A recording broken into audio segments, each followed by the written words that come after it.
Aproveitando que o río Miño se atopa nas proximidades do río que lle dá nome ao noso instituto, imos coñecer máis acerca do ecosistema do bosque de ribeiras de Insos do Miño. Ao seu paso por Rábade, o río Miño divídese en dous brazos formando as Insas do Miño, entorno que forma parte do espazo natural Terras do Miño e foi declarado Reserva da Biosfera pola UNESCO no ano 2002. Se nos acompañades no noso paseo polas beiras do río Miño, falaremos do ecosistema, tamén coñeceremos algúns dos habitantes que contén e falaremos da importancia que ten a auga para a súa conservación.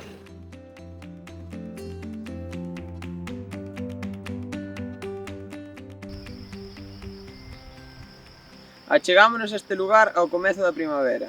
Nas árbores de folla caduca agroman as follas e nas herbáceas comezas a apreciar algunhas flores. Isto vai nos a permitir coñecer algunhas especies vegetais, pero outras non as vamos poder nin observar nin identificar ata pasadas unhas semanas ou incluso meses.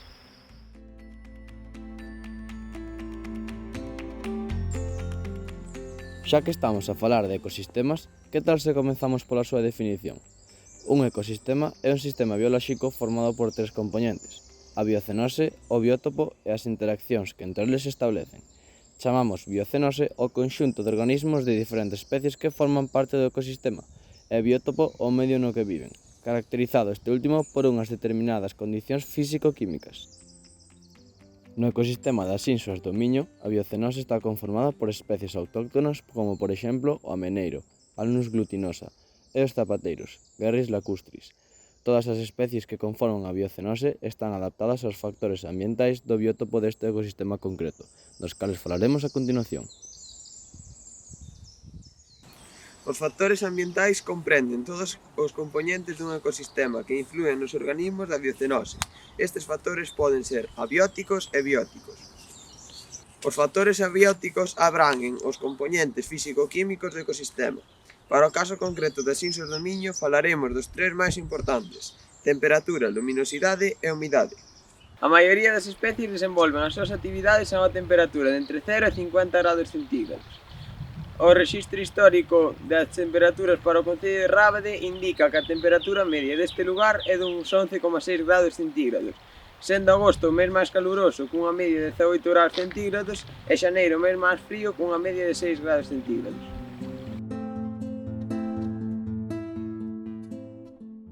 A luz solar resulta imprescindible para que os organismos autótrofos poidan realizar a fotosíntese e así poidan habitar un biótopo e servir como base da pirámide ecolóxica.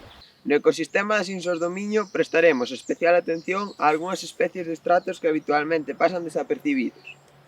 O estrato lianoide atópase asociado ás paredes, muros e troncos das árbores. Adoita alcanzar un gran desenvolvemento e nas Insas do Miño destacan especies como a edra común.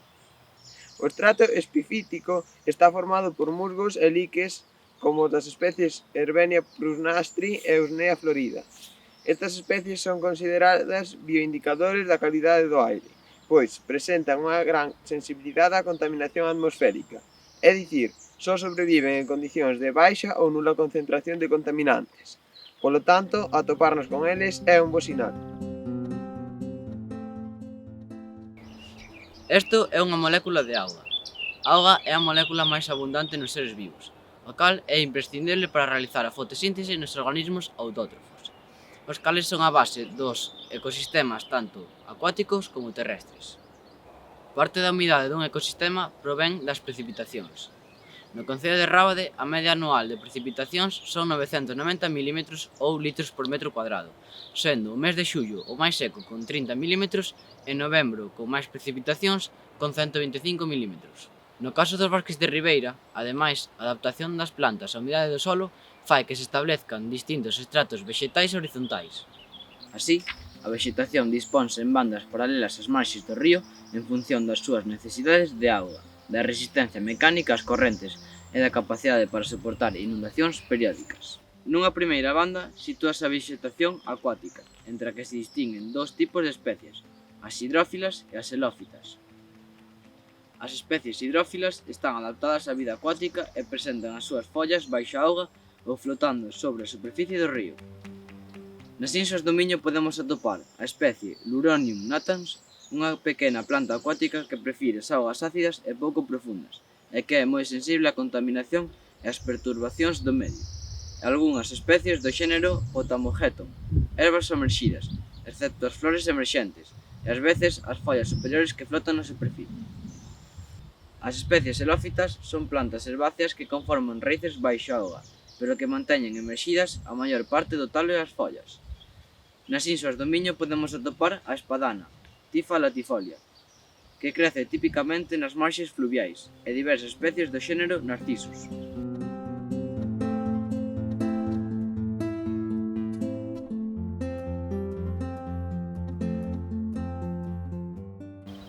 Nunha segunda banda horizontal sitúanse arbustos e árbores de gran importancia pola súa eficaz protección das beiras dos ríos. As raíces destas plantas actúan como defensa fronte á erosión directa das augas e a destrucción do solo próximo aos ríos. Nesta banda destacan os ameneiros, os freixos, os bidueiros e os algueiros. Ademais atopamos especies de plantas de pequeno porte como a Filipendula ulmaria. A partir de aí situaríase a vegetación adaptada aos solos e a climatoloxía propia da rexión. Son frecuentes, por exemplo, os exemplares de espiño branco e os acibros.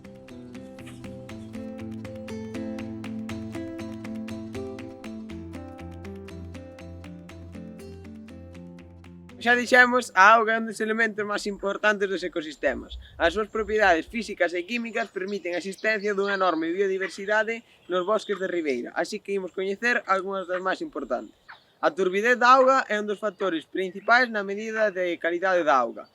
Esta perde a súa transparencia debido a distintos factores. Un deles pode ser o crecemento de microplantas, o crecemento de algas ou os verquidos.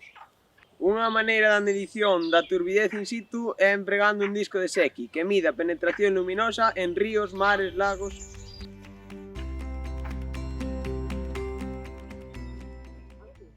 A turbidez diminúe o paso da luz solar, reducindo a fotosíntese das plantas e algas, incidindo na concentración de oxígeno na auga. Tamén é responsable dun aumento da temperatura das augas, pois as partículas en suspensión absorben máis calor da luz, afectando á flora e á fauna.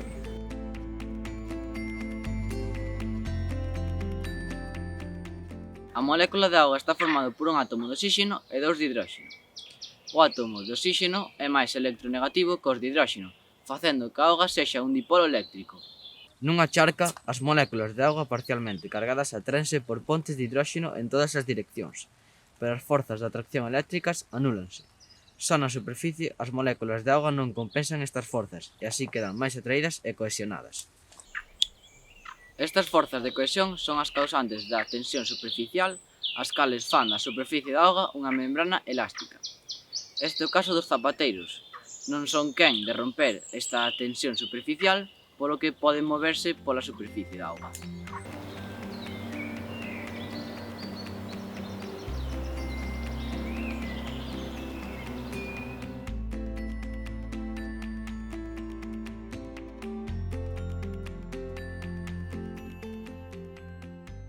As formas inorgánicas do nitróxeno inclúen nitratos, nitritos e amoníaco. A presenza de nitratos débese á disolución de rochas e minerais, á descomposición de materia vegetal e animal, pero tamén ao lavado de terras nas que se empregaron de maneira excesiva abonos e fertilizantes. Os nitratos favorecen un crecemento desmesurado da vegetación acuática e, en consecuencia, unha disminución do oxígeno disolto. Para medir os nitratos na auga empréganse pastillas de medición, comparando os valores obtidos coas escalas colorimétricas. Na medición realizada obtemos un valor de 10 mg litro, o que queda moi por debaixo do límite de 50 mg litro establecido pola OMS para que a auga sexa potable.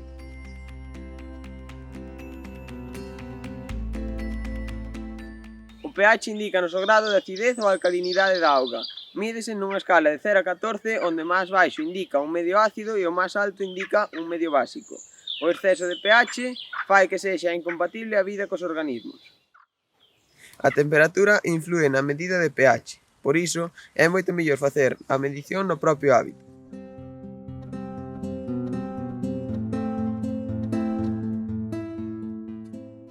Para determinar o pH empregamos unha cubeta de medición cuantitativa de pH, con Fenolred como indicador.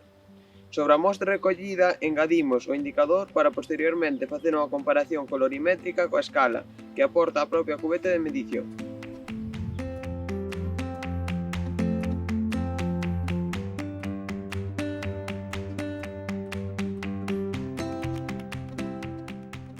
Fixemos 2 medicións distintas, aproveitando a concurrencia da auga con corrente no propio río e a auga estancada nunha charca de suficiente tamaño.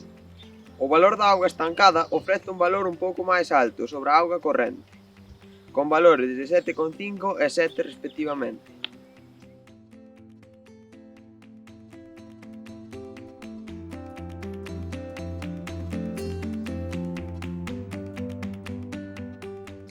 Os factores bióticos están relacionados coas interaccións entre os seres vivos do ecosistema, os cales se clasifican en niveis tróficos en función da posición que ocupan na pirámide trófica.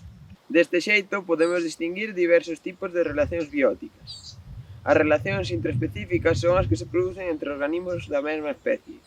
No caso das Insos do Miño, podemos falar da comunidade formada polos zapateiros que conviven na superficie do río. As relacións interespecíficas son as que se dan entre organismos de diferentes especies.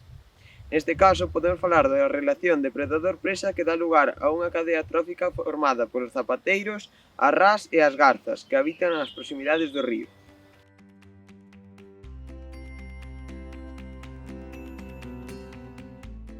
A vexetación da ribeira serve de alimentación e refuxio para moitas especies animais e actúa tamén como corredores verdes para a fauna, favorecendo a comunicación entre distintos espazos naturais. As raíces das árbores que forman parte dos bosques de ribeira fixan as marxes do río evitando a erosión que provocan, por exemplo, as chuvias torrenciais. Os bosques de ribeira manteñen a temperatura do río case constante, dándolle sombra no verán. A supervivencia destes complexos sistemas ecolóxicos só é posible se se produce un equilibrio entre os elementos físicos, químicos e biolóxicos que o compoñen. Se se produce algunha alteración en algún destes, pode levar á perturbación ou desaparición do ecosistema, e por iso é tan importante o cuidado polo medio ambiente.